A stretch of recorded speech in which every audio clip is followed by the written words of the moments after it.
श्री शिवाय नमस्तुभ्यम। अध्याय 12 प्रारंभ। सूत जी बोले, विद्वान एवं बुद्धिमान महर्षियों, मोक्षदायक शिव क्षेत्र का वर्णन सुनो। तत्पश्चात मैं लोक रक्षा के लिए शिव संबंधी आगमों का वर्णन करूंगा। पर्वत, वन और काननों सहित इस पृथ्वी का विस्तार 50 करोड़ योजन है।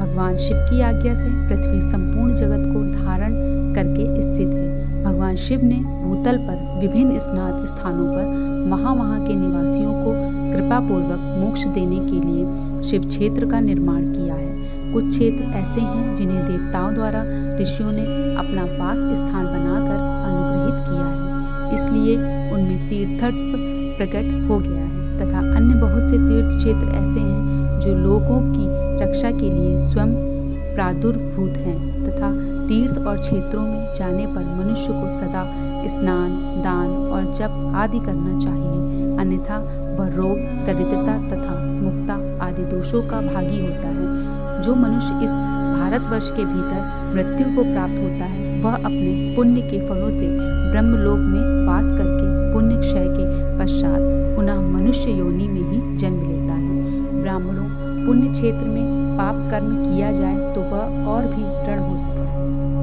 अतः पुण्य क्षेत्र में निवास करते समय सूक्ष्म से सूक्ष्म अथवा थोड़ा सा भी पाप ना करें। सिंधु और सतलज नदी के तट पर बहुत से पुण्य क्षेत्र हैं। सरस्वती नदी परम पवित्र और 60 मुख वाली कही गई है, अर्थात उसकी 60 धाराएं हैं। विद्वान पुरुष सरस्वती के उन धाराओं के तट पर निवास करें तो वह क्रमशः ब्रह्म पद को प्राप्त लेते हैं। हिमालय पर्वत से निकली हुई पुण्य सलिला गंगा 100 मुख वाली नदी के उसके तट पर काशी, प्रयाग आदि अनेक पुण्य क्षेत्र हैं। वहाँ मकर राशि के सूर्य होने पर गंगा की तटभूमि पहले से भी अधिक प्रशस्त एवं पुण्यदायक हो जाती है। सोनभद्र नदी के 10 धाराएं हैं। वह बृहस्पति के मकर राशि में आने पर अत्यंत पवित्र तथा अभिष्ट फल देने वाला हो जाता है। उस समय वहाँ स्नान और उपवास करने से विनायक पद की प्राप्ति होती है।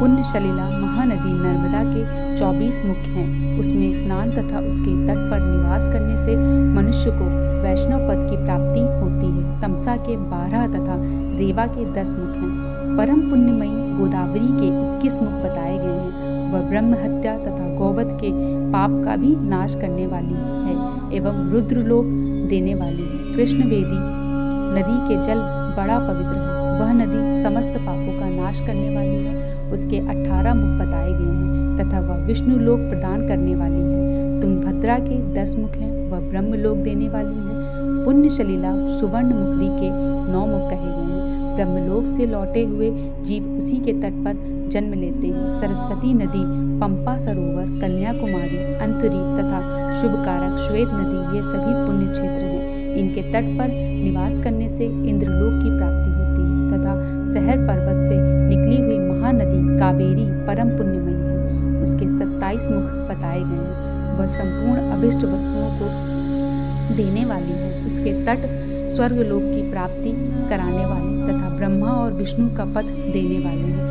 कावेरी के जो तट शैव क्षेत्र के अंतर्गत हैं, वे अभिष्ट फल देने के साथ ही शिवलोक प्रदान करने वाले भी हैं। नैमिषारण्य तथा बद्रिकाश्रम में सूर्य और बृहस्पति के मेष राशि में आने पर यदि स्नान करें तो उस समय वहाँ किए हुए स्नान, पूजन आदि को ब्रह्मलोक की प्राप्ति कराने वाला जानना चाहिए। सिंह और कर्क राशि में सूर्य की संक्रांति होने पर सिंधु नदी में किया हुआ स्नान तथा केदार तीर्थ के जल का पान एवं स्नान ज्ञानदायक माना जाता है। जब बृहस्पति सिंह राशि में स्थित हो उस समय सिंह की संक्रांति से युक्त भाद्रपद मास में यदि गोदावरी के जल में स्नान किया जाए तो वह शिवलोक की प्राप्ति कराने वाला होता है।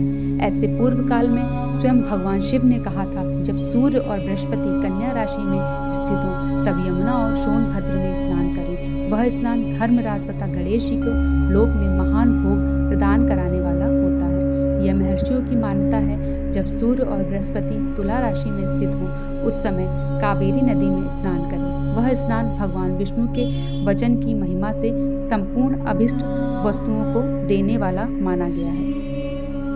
जब सूर्य और बृहस्पति वृश्चिक राशि पर आ जाएं, तब मार्गशीर्ष के महीने में नर्मदा में स्नान करने से श्री विष्णु लोक की प्राप्ति हो सकती है। सूर्य और बृहस्पति के धनराशि में स्थित होने पर सुवर्णमुखी नदी में किया हुआ स्नान शिवलोक प्रदान कराने वाला होता है। जैसे कि ब्रह्मा जी का वचन है, जब सूर्य और बृहस्पति मकर राशि में स्थित हों उस समय माघ मास में गंगा जी के जल में स्नान करना चाहिए। ब्रह्मा जी का कथन है कि वह स्नान शिवलोक की प्राप्ति कराने वाला होता है। शिवलोक के पश्चात ब्रह्मा और विष्णु के स्थानों में सुख भोगने पर अंत में मनुष्य को ज्ञान की प्राप्ति हो जाती है। माघ मास में तथा सूर्य के कुंभ राशि में स्थित होने पर फाल्गुन मास में गंगा जी के तट पर किया हुआ श्राद्ध, पिंडदान अथवा तिलोदक दान पिता और नाना दोनों कुलों के पितरों की अनेकों पीढ़ियों का उद्धार करने वाला माना गया है। सूर्य और बृहस्पति जब मीन राशि में स्थित हों तब कृष्णवेदी नदी में किए गए स्नान की ऋषियों ने प्रशंसा की है।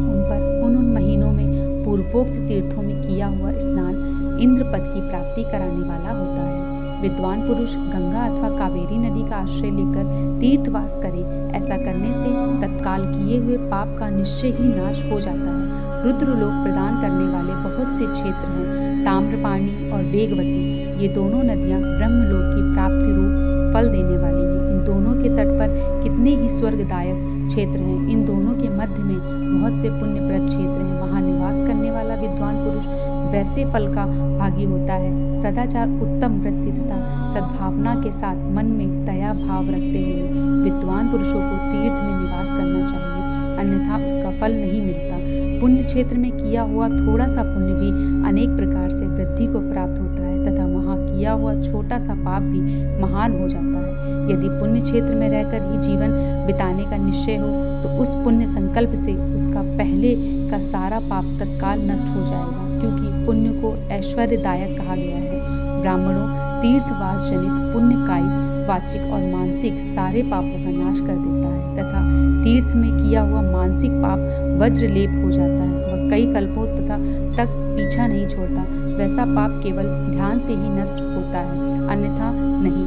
वाचिक पाप तप जप से तथा कायिक पाप शरीर को सुखाने जैसे कठोर तप से नष्ट होता है। अतः सुख चाहने वालों पुरुषों को देवताओं की पूजा करते और ब्राह्मणों को दान देते हुए पाप से बचकर ही तीर्थ में निवास करना चाहिए। अध्याय 12 समाप्त। श्री शिवाय नमस्तुभ्यं।